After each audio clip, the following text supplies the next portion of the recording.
Chapter 5 શાંતિ અને વિકાસ. શાંતિ મનુષ્ય માત્રના અસ્તિત્વ અને વિકાસ માટે મહત્વની છે. શાંતિ સંસ્કૃતિ અને સભ્યતાના વિકાસને વ્યક્ત કરે છે. રાજ્યશાસ્ત્રના વિદ્યાર્થી માટે શાંતિનો અભ્યાસ અગત્યનો છે, કારણ કે નાગરિકના સર્વતોમુખી વિકાસ માટે રાજ્યમાં આંતરિક અને બાહ્ય શાંતિ જળવાય તે જરૂરી છે. તેથી જ રાજ્યના ઉદ્ભવ અને વિકાસની સાથે કાયદો અને વ્યવસ્થા એ તેનું અગત્યનું કામ રહ્યું છે. રાજ્યની આંતરિક શાંતિની જેમ આંતરરાષ્ટ્રીય ક્ષેત્રે પણ શાંતિ અત્યંત જરૂરી છે. શાંતિ અર્થ, વ્યાખ્યા અને વિભાવના. વ્યક્તિ, સમાજ, રાજ્ય અને વિશ્વ માટે શાંતિ જરૂરી હોવાથી પ્રાચીન સમયથી શાંતિ અંગેનું ચિંતન થતું રહ્યું છે. આ ચિંતનના પરિણામ સ્વરૂપે શાંતિનો અર્થ સ્પષ્ટ કરવા તત્વચિંતકો, સમાજ સુધારકો, કાયદાના અભ્યાસીઓ અને રાજ્યશાસ્ત્રીઓએ પ્રયત્ન કર્યા છે. ભારતની વાત કરીએ તો સંસ્કૃત સાહિત્યમાં માનવ મનની શાંતિ, પૃથ્વી ઉપર શાંતિ, સમુદ્ર અને અંતરિક્ષમાં શાંતિ તથા બ્રહ્માંડમાં શાંતિનો વિચાર કરાયો છે. સામાજિક કાર્યોનો પ્રારંભ શાંતિ મંત્રોથી થાય છે. શાંતિનો અર્થ સ્પષ્ટ કરતા પ્રોફેસર ક્વિન્સર રાઇટ જણાવે છે કે શાંતિ એ સમાજની એવી અવસ્થા છે જેમાં આંતરિક રૂપે તેના સભ્યો તથા બાહ્ય રૂપે તેના અન્ય સમુદાયો સાથેના સંબંધોમાં વ્યવસ્થા અને ન્યાયનો પ્રભાવ વર્તાતો હોય છે. શાંતિની વિભાવના સ્પષ્ટ કરવા માટે કેટલાક ચિંતકોએ કરેલા પ્રયત્નોને આપણે નીચે પ્રમાણે સમજી શકીએ. શાંતિ અંગેના ગાંધીજીના વિચારો. ભારતમાં અને વિશ્વમાં શાંતિ અંગેનું ચિંતન કરવામાં અને તે માટે પ્રયત્નો કરવામાં ગાંધીજીનું પ્રદાન અગ્રસ્થાને છે. તેમણે પ્રત્યેક પ્રકારના શોષણમાંથી માનવીની મુક્તિને શાંતિની પરિસ્થિતિ તરીકે ઓળખાવી હતી. શોષણ રહિત સમાજની રચના માટે હિંસાનો તેમણે વિરોધ કર્યો હતો. ગાંધીજી કહેતા કે સત્ય અને અહિંસા મારા પ્રાણ છે, તેના વિના હું જીવી શકું નહીં. સ્વતંત્રતા સંગ્રામ દરમિયાન ચૌરી અમુક લોકોએ કેટલાક પોલીસોને જીવતા સળગાવ્યા ત્યારે ગાંધીજીએ સત્યાગ્રહ સ્થગિત કરતાં કહ્યું હતું કે મેં હિમાલય જેટલી મોટી ભૂલ કરી. તેમણે કરેલ સર્વોદય સમાજની કલ્પનામાં કોઈનું શોષણ કરતું ન હોય અને શાંતિપૂર્ણ વ્યવસ્થા હશે તેવી વાત કરી હતી. શાંતિ અંગે કાર્લ માર્ક્સના વિચારો. કાર્લ માર્ક્સ માનતા હતા કે એક વ્યક્તિનું બીજી વ્યક્તિ દ્વારા તથા એક રાષ્ટ્રનું બીજા રાષ્ટ્ર દ્વારા શોષણ અટકશે ત્યારે જ શાંતિ સ્થપાશે. પરંતુ આ શોષણ અટકાવવા માટે ગાંધીજીના અહિંસાના માર્ગની વિરુદ્ધ કાર્લ માર્ક્સે હિંસાનું સમર્થન કર્યું હતું. તેમનું માનવું હતું કે મૂડીપતિઓ અને જમીનદારો તેમની મિલકતની માલિકી હિંસા વગર છોડશે નહીં. હિંસા દ્વારા જૂની શોષણયુક્ત સમાજ વ્યવસ્થા તોડીને વર્ગવિહીન સમાજ રચના સ્થપાશે ત્યારે જ સમાનતા આવશે અને શાંતિ સ્થપાશે. શાંતિ અંગે વુડરો વિલ્સનના વિચારો. પ્રથમ વિશ્વયુદ્ધમાં ભારે નરસંહાર અને મિલકતનો નાશ થયો હતો. આવું ભયાનક વિશ્વયુદ્ધ જ નહીં પણ યુદ્ધ માત્ર રોકાય તે માટેનું ચિંતન યુએસના રાષ્ટ્રપ્રમુખ વુડરો વિલ્સને કરેલું. તેમણે વિશ્વ શાંતિ માટે 14 મુદ્દાનો કાર્યક્રમ આપ્યો. તેમાં એક મહત્વનો મુદ્દો રાષ્ટ્રસંઘ એટલે કે લીગ ઓફ નેશન્સની સ્થાપનાનો હતો. વિશ્વના દેશો પરસ્પરના પ્રશ્નો યુદ્ધ દ્વારા નહીં પરંતુ શાંતિપૂર્ણ ચર્ચા વિચારણા દ્વારા ઉકેલે તો જ વિશ્વ શાંતિ જળવાય એમ તેઓ માનતા હતા. આ રાષ્ટ્રસંઘ કેટલાક કારણોસર નિષ્ફળ જતા બીજું વિશ્વયુદ્ધ થયું. બીજા વિશ્વયુદ્ધ બાદ 1945માં સ્થપાયેલ સંયુક્ત રાષ્ટ્ર UN આજે વિશ્વ શાંતિ જાળવવા મહત્ત્વના પગલાં લઈ રહ્યું છે અને તેથી UN દ્વારા 21 સપ્ટેમ્બરને વિશ્વ શાંતિ દિન તરીકે ઉજવવામાં આવે છે. અંગે જ્હોન ગાલ્ટુંગના વિચારો. આજે શાંતિની સ્થાપના માટેના વિચારો માટે પ્રોફેસર જ્હોન ગાલ્ટુંગના વિચારોને મહત્ત્વ અપાઈ રહ્યું છે. તેમણે હિંસાના અભાવને શાંતિપૂર્ણ વ્યવસ્થા તરીકે ઓળખાવી છે. પ્રોફેસર ગાલ્ટુંગ હિંસાના 2 પ્રકાર પાડે છે. એક પ્રત્યક્ષ હિંસા અને 2 સમાજગત હિંસા. 1. પ્રત્યક્ષ હિંસા. પ્રોફેસર ગાલ્ટુંગ પ્રત્યક્ષ હિંસાના અભાવને નકારાત્મક શાંતિ કહે છે. તેમના મતે નકારાત્મક શાંતિમાં પ્રત્યક્ષ હિંસાની ગેરહાજરી હોય છે. પ્રત્યક્ષ હિંસામાં રાષ્ટ્રો વચ્ચેના યુદ્ધો, જુદા જુદા સામાજિક સમુદાયો વચ્ચેના સંઘર્ષો, જુદી જુદી કોમો વચ્ચેના રમખાણો વગેરેનો સમાવેશ છે. આ ઉપરાંત યુદ્ધો માટેની તૈયારીઓ, શસ્ત્રોનો વ્યાપાર, લશ્કરી જૂથો રચવા, પ્રત્યક્ષ રીતે શારીરિક નુકસાન કરવું, જેમ કે ભોંકવું, પીસવું, બાળવું, ચીરવું વગેરે. માનવીય અસ્તિત્વ માટે જરૂરી ભૌતિક સાધનોનો નાશ કરવો વગેરે પણ પ્રત્યક્ષ હિંસાના ઉદાહરણો છે. 2. સમાજગત હિંસા. પ્રોફેસર ગાલ્ટુંગ સમાજગત હિંસાના અભાવને સકારાત્મક શાંતિ કહે છે. તેમના મતે સમાજગત હિંસા એટલે એવા પ્રકારની અન્યાયી સામાજિક વ્યવસ્થા કે જેના દ્વારા પ્રત્યક્ષ હિંસાની પરિસ્થિતિઓ ઊભી થાય. તેઓ સમાજગત હિંસાના 4 લક્ષણો દર્શાવે છે. ક. શોષણ. ખ. બળજબરીપૂર્વક પ્રવેશ. ગ. ભાગલા પાડવા. ઘ. એક તરફ એટલે કે હાંસિયામાં ધકેલી દેવું. સમાજગત હિંસાની પરિસ્થિતિઓમાં રાષ્ટ્રો, સમુદાયો અને વ્યક્તિઓનો અન્યાયી સામાજિક માળખાના લીધે સમુચિત વિકાસ થઈ શકતો નથી. ગુલામી પ્રથા અને રંગભેદની નીતિ એ સમાજગત હિંસાના ઉદાહરણો છે. આજે આંતરરાષ્ટ્રીય અને રાષ્ટ્રીય સ્તરે ગરીબો અને અમીરો વચ્ચેની અસમાનતા તે પણ એક પ્રકારની સમાજગત હિંસા છે. આમ શાંતિનો અર્થ, તેની વ્યાખ્યા અને શાંતિ અંગેના જુદા જુદા ચિંતકોના વિચારોનો અભ્યાસ કર્યા પછી શાંતિના વિચારને કેવી રીતે સાકાર કરી શકાય તેની સમજ આપણે નીચે પ્રમાણે મેળવી શકીશું. રાજ્યમાં શાંતિ સ્થાપવા માટેની પૂર્વ શરતો. 1. લોકશાહી વ્યવસ્થા, જેમાં લોકો પોતાના પ્રશ્નો સરકાર સામે રજૂ કરવા સ્વતંત્ર હોય છે. તેઓ પોતાની માંગણીઓ સંતોષવા મુક્ત રીતે રાજકીય ભાગીદારી આપી શકે છે. જરૂર પડે સરકારનો વિરોધ કરી શકે છે. 2. માનવ હકોની જાળવણી, માનવીને માનવ તરીકે મળતા હકો માનવી મુક્ત રીતે ભોગવી શકે તેવી વ્યવસ્થા હોવી જોઈએ. 3. કાયદાનું શાસન, કાયદાના શાસનમાં કાયદા સમક્ષ તમામ નાગરિકો સમાન હોય છે. કાયદાના ભંગ બદલ કોઈ પણ નાગરિકની ધરપકડ કરી તેને ન્યાયતંત્ર સમક્ષ રજૂ કરાય છે. 4. સ્વતંત્ર અને તટસ્થ ન્યાયતંત્ર, રાજ્ય નાગરિકોને મૂળભૂત હકો આપે છે. આ મૂળભૂત હકોનું રક્ષણ લોકશાહીમાં સ્વતંત્ર અને તટસ્થ ન્યાયતંત્ર દ્વારા થાય છે. 5. સામાજિક ન્યાય, સમાજમાં વ્યક્તિ માત્રનું ગૌરવ જળવાય, કોઈના તરફ અસમાનતા ભર્યો વ્યવહાર ન કરાય.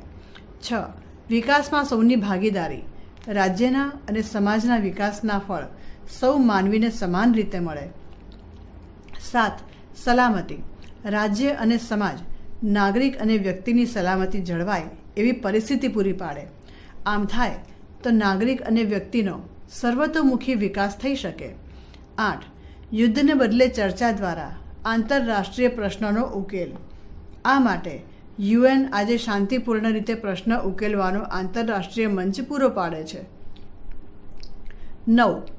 સ્વતંત્ર અને તટસ્થ સંચારના માધ્યમો, રાજ્યમાં અને વિશ્વમાં શાંતિ જાળવવા માટે સંચારના માધ્યમોએ નિડરપણે તથા તટસ્થ રીતે ઘટનાઓ અને સમસ્યાઓને પ્રસારિત એટલે કે પ્રકાશિત કરવી જોઈએ. આમ ઉપયુક્ત આ શરતોનો અમલ થાય તો રાષ્ટ્રીય અને આંતરરાષ્ટ્રીય સ્તરે શાંતિની સ્થાપના થઈ શકે એમ અભ્યાસીઓનું માનવું છે. યુદ્ધને ન્યાયોચિત ઠેરવવા કઈ શરતો જરૂરી છે? યુદ્ધની પરિસ્થિતિ માનવજાત અને માનવ સંસ્કૃતિ માટે અભિશાપરૂપ છે.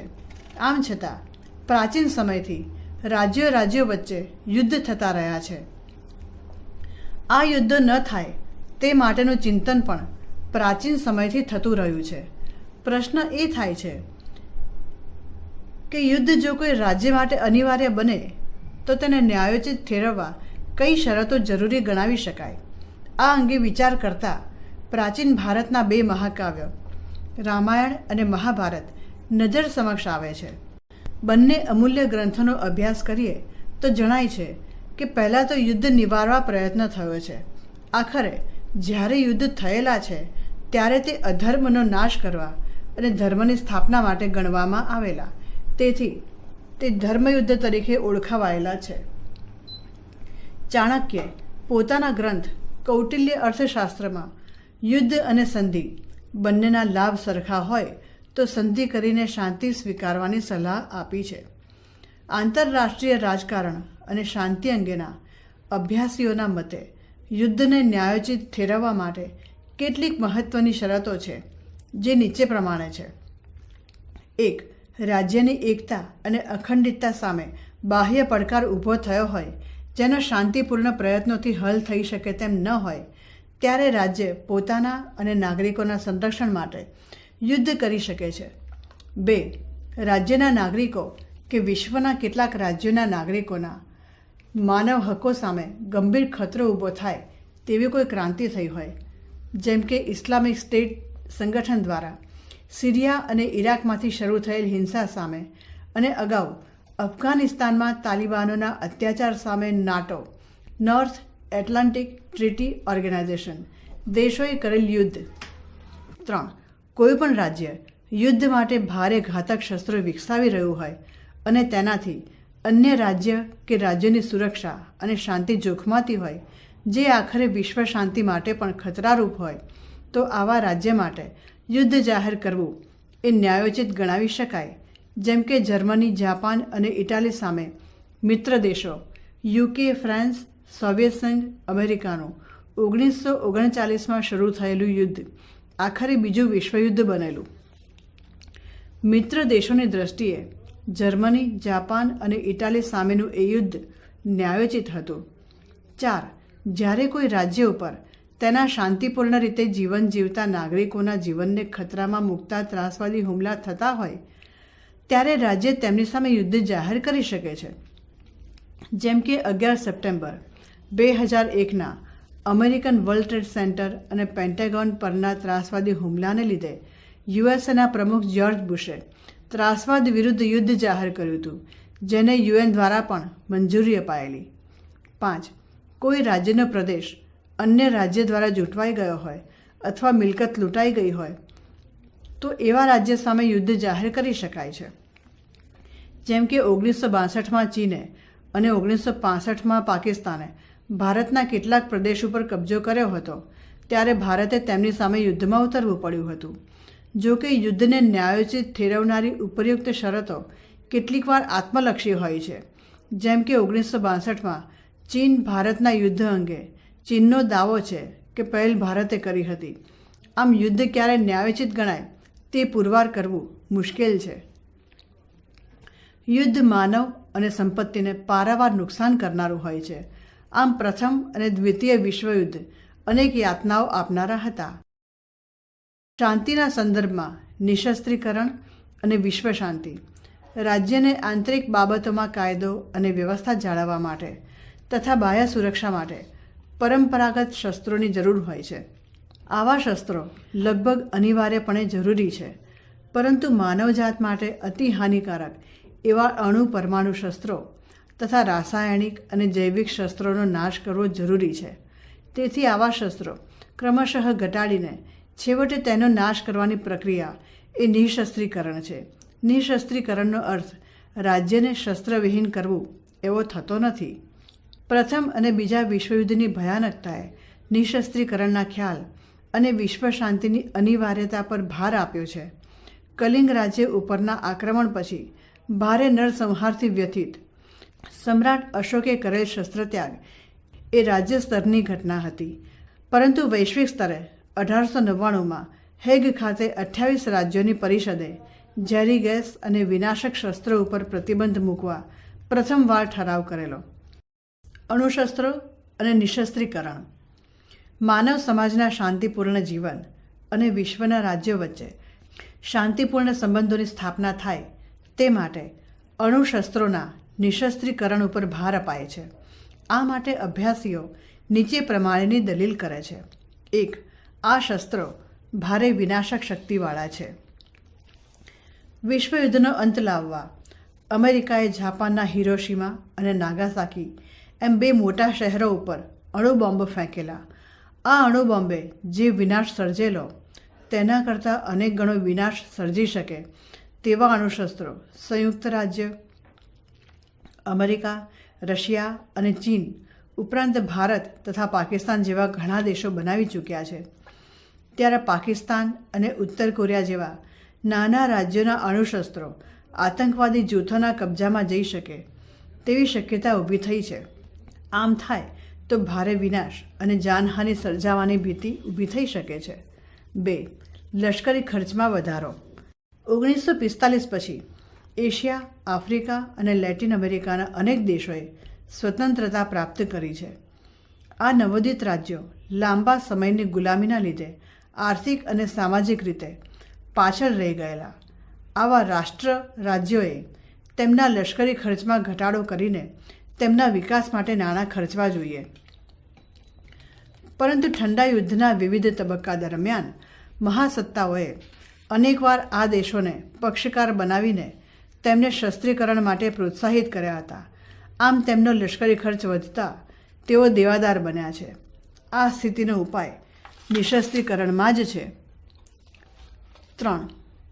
અણુશસ્ત્રોના ઉત્પાદક દેશો શસ્ત્રીકરણને પ્રોત્સાહન આપે છે. 1945 પછી યુએસએ, સોવિયત સંઘ, બ્રિટન, ફ્રાન્સ અને ચીન જેવા રાષ્ટ્ર રાજ્યો અણુશસ્ત્રોના ઉત્પાદક બન્યા. તેઓ બજારની શોધ માટે વિકાસશીલ નવોદિત રાજ્યો વચ્ચે નાના મોટા યુદ્ધોને પ્રોત્સાહન આપતા રહ્યા છે. વિકાસશીલ રાજ્યોના શસ્ત્રીકરણે ભારત પાકિસ્તાન, આરબ ઇઝરાયલ અને ઈરાન ઇરાક વચ્ચે અવારનવાર યુદ્ધો થયા. આમ થવાથી આ રાજ્યોના સૈનિકો અને લોકોની જાનહાનિ થતી રહી. સાથે સાથે તેમની આર્થિક નુકસાનીમાં પણ વધારો થતો રહ્યો. મહાસત્તાઓને આર્થિક બોજ. વિશ્વયુદ્ધ પૂરું થયા પછી યુએસએ અને સોવિયત સંઘ વચ્ચે તરત જ ઠંડુ યુદ્ધ શરૂ થયેલું. ઠંડુ યુદ્ધ એ માનસિક તંગદિલીભરી પરિસ્થિતિ છે. તેમાં બંને પક્ષકારો કે રાજ્યો પ્રત્યક્ષ રીતે યુદ્ધના મેદાનમાં ઉતરતા નથી, પરંતુ તેઓ યુદ્ધની તૈયારી કરે છે, નવા શસ્ત્રોની શોધ કરે છે. આ ઠંડા યુદ્ધમાં એક બાજુ યુએસએ તરફી જૂથમાં નવોદિત રાજ્યોને જોડવા પ્રયત્નો શરૂ થયા. બીજી બાજુ અગાઉના સોવિયત સંઘે પણ આવા પ્રયત્ન પોતાના જૂથને મજબૂત બનાવવા શરૂ કર્યા. તેમાંથી નવોદિત રાજ્યોને આર્થિક મદદ અને લશ્કરી સુરક્ષાનું રાજકારણ શરૂ થયું. આ સાથે બંને મહાસત્તાઓ વચ્ચે શસ્ત્ર હરીફાઈ શરૂ થઈ, જેને કારણે વિનાશક અણુશસ્ત્રોનો જથ્થો વધતો ગયો. તેમાંથી આખરે બંને મહાસત્તાઓને આર્થિક બોજનો અહેસાસ શરૂ થયો, જેમાં અગાઉના સોવિયત સંઘને વધુ અસર થઈ. તેથી બંને મહાસત્તાઓ વચ્ચે નિઃશસ્ત્રીકરણ માટે વાર્તાલાપ, રાજ્યોના વડાની મુલાકાતો અને સમજૂતીઓ થઈ. નિઃશસ્ત્રીકરણ માટેના પ્રયાસો.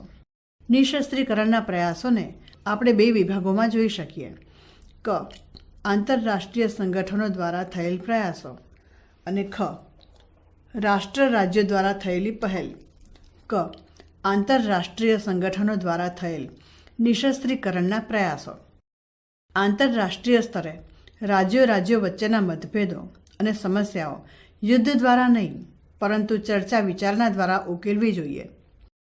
આ સંદર્ભમાં વિશ્વ શાંતિ માટે નિઃશસ્ત્રીકરણનો પ્રયાસ સૌપ્રથમ 1899માં અને ત્યારબાદ 1907માં હેગ ખાતે ભરાયેલ પરિષદોમાં હાથ ધરાયો હતો. પ્રથમ પરિષદમાં 26 અને બીજી પરિષદમાં 44 રાજ્યોએ ભાગ લીધો હતો. આમ છતાં અનેક કારણોસર 1914માં પ્રથમ વિશ્વયુદ્ધ થયું. યુએસએના પ્રમુખ વુડરો વિલ્સનના 14 મુદ્દાના કાર્યક્રમને પગલે રાષ્ટ્રસંઘ લીગ ઓફ નેશન્સની રચના થઈ. તેનો મુખ્ય હેતુ યુદ્ધને અટકાવવાનો તથા શાંતિ અને સલામતીની સ્થાપનાનો હતો. રાષ્ટ્રસંઘે વિશ્વ શાંતિ માટે કેટલાક ચોક્કસ પ્રયાસો કર્યા, પરંતુ કેટલાક કારણોસર રાષ્ટ્રસંઘ નિષ્ફળ ગયો અને બીજું વિશ્વયુદ્ધ થયું. બંને વિશ્વયુદ્ધોની ભયાનકતાનું પુનરાવર્તન ન થાય તે માટે 1945માં સંયુક્ત રાષ્ટ્રસંઘની સ્થાપના થઈ. આ સંસ્થા આજે સંયુક્ત રાષ્ટ્ર એટલે કે યુએન તરીકે ઓળખાય છે. યુએનની સામાન્ય સભાની પ્રથમ બેઠકમાં જ 1946 નિશસ્ત્રીકરણ માટે સઘન વિચારણા કરી અને અણુશક્તિ પંચની રચના માટે નિર્ણય કરવામાં આવ્યો. 1959માં સોવિયત સંઘના પ્રસ્તાવથી આ પંચનું સભ્યપદ તમામ રાજ્યો માટે શક્ય બન્યું, જેમાં પ્રથમ 10 સભ્યો અને પછી 18 સભ્યો બનાવાયા. આ પંચે 1962માં જ અણુપ્રયોગ, અંશતઃ શસ્ત્ર નિયંત્રણ સંધિ અને ત્યારબાદ કેટલાક પ્રક્ષેપાસ્ત્રો એટલે કે મિસાઇલના જથ્થા ઉપર નિયંત્રણ મુક્તિ સંધિઓ કરી. સંયુક્ત રાષ્ટ્રે 1970ના દાયકાને નિશસ્ત્રીકરણના દાયકા તરીકે ઉજવ્યો. 1975માં યુએન સામાન્ય સભામાં સોવિયત સંઘે અને પછી ચીને પણ પ્રક્ષેપાસ્ત્ર હરીફાઈ ઘટાડવા પ્રસ્તાવો મૂકેલા. 1986ના વર્ષને શાંતિ માટેના આંતરરાષ્ટ્રીય વર્ષ તરીકે યુએને ઓળખાવ્યું. નવેમ્બર 1998માં ભારતે યુએનમાં પરમાણુ શસ્ત્રોના ઘટાડા માટે ઠરાવ રજૂ કરેલો. રાજ્યો દ્વારા નિશસ્ત્રીકરણ માટે થયેલી પહેલ. વિશ્વના ઘણા રાજ્યોએ પણ યુદ્ધોની વિનાશકતાથી બચવા પોતે આગળ આવી નિશસ્ત્રીકરણ માટે આગવા પ્રયાસો કર્યા છે.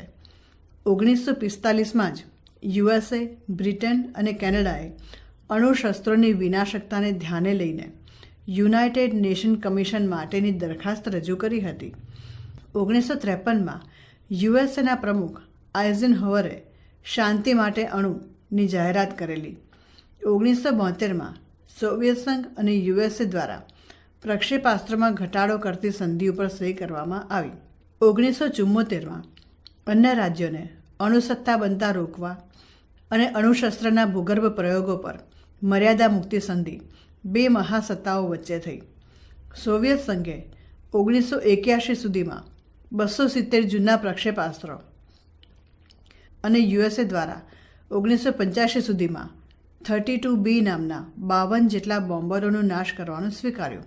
1982માં START-1 strategic arms reduction treaty 1 અને 1991માં START-2 દ્વારા યુએસએ અને સોવિયત સંઘે ક્રમશઃ અણુશસ્ત્રોના ઘટાડા માટે સંધિ કરી. 1991માં સોવિયત સંઘના વિઘટન સમયના પ્રમુખ મિખાઇલ ગોર્બાચોવ અને ત્યારબાદ રશિયન પ્રમુખ પુતિને રશિયાને આર્થિક બેહાલીમાંથી ઉગારવા સ્વેચ્છાએ અણુશસ્ત્રોમાં ઘટાડો કરીને ઠંડા યુદ્ધનો અંત આણ્યો છે. 1974માં અને ત્યારબાદ 1998માં અણુપ્રયોગ કર્યા પછી ભારત અણુસત્તા બન્યું છે. જો કે ભારતે અણુશક્તિનો રચનાત્મક માર્ગે વિકાસ કરવાની પ્રતિબદ્ધતા બતાવી છે.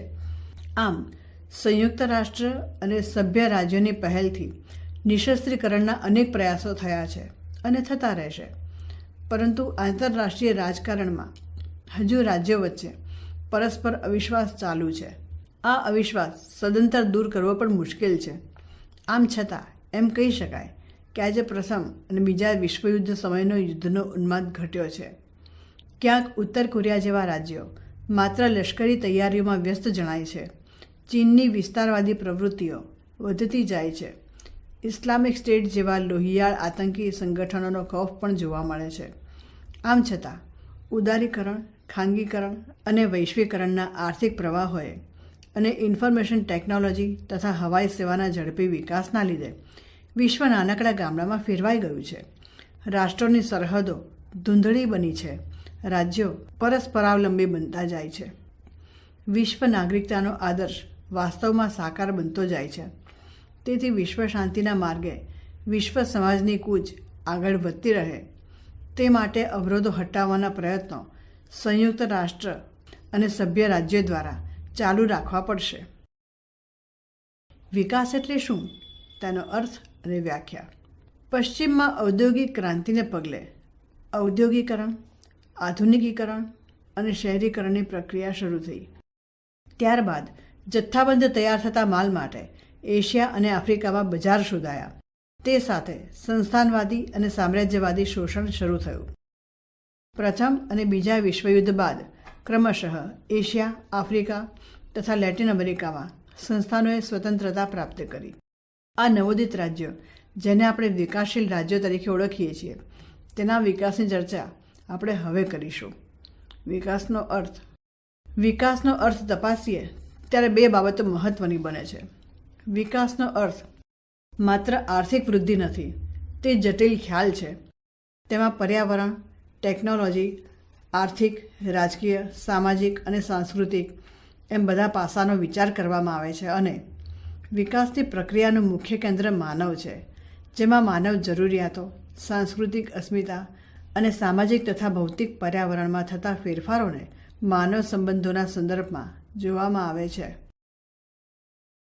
વિકાસના આ અર્થને ધ્યાનમાં લઈને વિકાસશીલ રાજ્યોના વિકાસને આપણે તપાસીશું. 1974માં વિશ્વ બેંકે તેના અહેવાલમાં જણાવ્યું હતું કે વિકાસશીલ રાજ્યોની માથાદીઠ આવક 50% કરતાં વધી છે, પરંતુ આ આવક રાજ્યો વચ્ચે અને રાજ્યમાં આર્થિક સામાજિક સમૂહો વચ્ચે અસમાન હતી. શહેરોના છૂટક મજૂરો, અર્ધ બેકાર લોકો અને ગ્રામ્ય વિસ્તારના નાના ખેડૂતો, ખેત મજૂરો તથા અન્ય મજૂરીમાં જોડાયેલા લોકો તેમના પાયાની જરૂરિયાતો પણ પૂરતા પ્રમાણમાં સંતોષી શકતા ન હતા. આ પરિસ્થિતિમાં વિકાસશીલ રાજ્યોના આર્થિક વિકાસ માટે વચગાળાના સમયમાં વિકસિત રાજ્યોની મૂડી અને વિદેશી રોકાણ કરતી બહુરાષ્ટ્રીય કંપનીઓ અદ્યતન ટેકનોલોજી, સંચાલનનું જ્ઞાન, બજાર સેવાની માહિતી અને વિશેષ તાલીમ આપી કુશળ કારીગરો અને કર્મચારીઓનું નિર્માણ કરી શકાશે. આની પાછળ વિકાસશીલ રાજ્યોનો વિકાસ થશે એવો ઉદ્દેશ્ય હતો. તેમાં કેટલીક સફળતા પણ મળી છે, પણ વિકાસશીલ દેશોની વસ્તીનો ઘણો ભાગ હજુ અવિકસિત છે અથવા ગરીબીની રેખા નીચે જીવે છે. વિકાસશીલ રાજ્યોમાં પણ વિકાસના લાભ સમાજના તમામ માનવ સમૂહો સુધી પહોંચે તે જરૂરી છે. આ માટે આર્થિક વિકેન્દ્રીકરણ અને લોક ભાગીદારી જરૂરી છે. સમાજના તમામ લોકોને જાહેર પ્રશ્નોના નિર્ણય ઘડતરમાં ભાગીદારી અપાય તો જ રાજકીય સમાનતાની સાથે આર્થિક સમાનતા લાવી શકાય તેમ છે. જ્યારે આપણે વિકાસની વાત કરીએ છીએ ત્યારે વિકાસ પર્યાવરણની સુરક્ષા સાથે થવો જોઈએ. પશ્ચિમના વિકસિત રાજ્યોએ વિકાસ માટે કુદરતી સ્ત્રોતનો એટલો બેફામ દુરુપયોગ કે ઉપયોગ કર્યો છે કે હવે સૃષ્ટિ સમતુલાના પ્રશ્નો ઊભા થયા છે. હવે તો પૂર્વના દેશો ચીન અને ભારત પણ તે જ માર્ગે જણાય છે. સર્વગ્રાહી વિકાસનું આધુનિક મોડેલ 1972માં ક્લબ ઓફ રોમ નામની એક આંતરરાષ્ટ્રીય સ્વૈચ્છિક સંસ્થા NGO the limit to growth નામે વિશ્વના વિકાસની પરિસ્થિતિ અંગે અહેવાલ આપેલો. આ અહેવાલમાં જણાવાયેલું કે વિકાસ માટે કુદરતી સંપત્તિનો વિનાશ હાલના દરે ચાલુ રહેશે તો આગામી 100 વર્ષમાં પૃથ્વી વિકાસની સીમાએ પહોંચી જશે.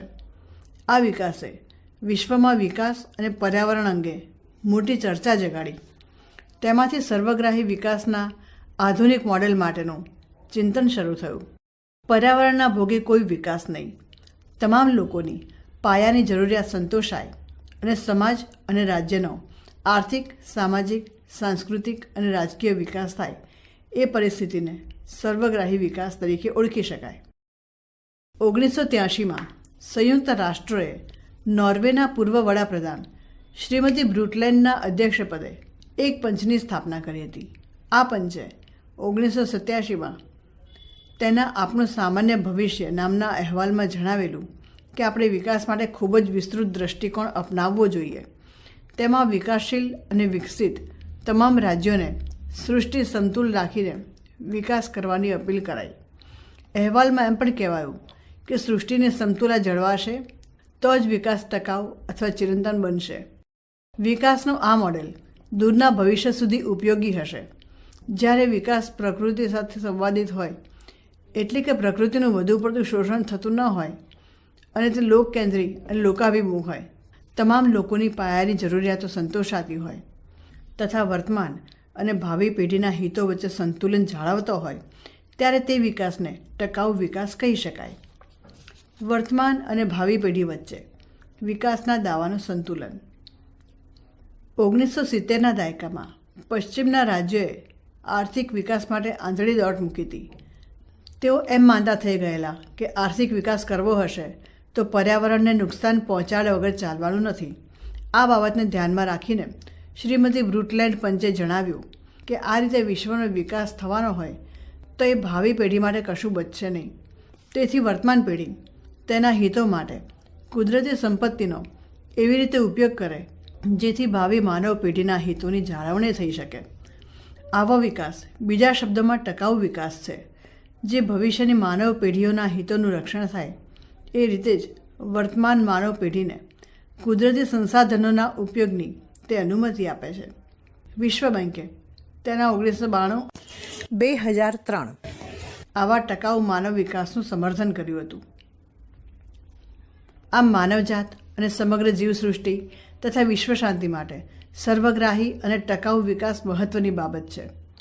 આવો સર્વગ્રાહી વિકાસ કુદરતી સ્ત્રોતોની જાળવણી સાથે ભવિષ્યની માનવ પેઢીના હિતોની કાળજી લેનારો હશે. પશ્ચિમમાં વિકસેલ હરિયાળી વિચારધારા ગ્રીન આઇડિયોલોજીના સમર્થકોએ પણ આ જ બાબતનું સમર્થન કરેલું છે. તેમના મતે આર્થિક વિકાસ પર્યાવરણની સુરક્ષા કરવાવાળો તેમજ સામાજિક જવાબદારીવાળો તથા લોકભાગીદારી અને અહિંસાના મૂલ્યોનું જતન કરવાવાળો હશે.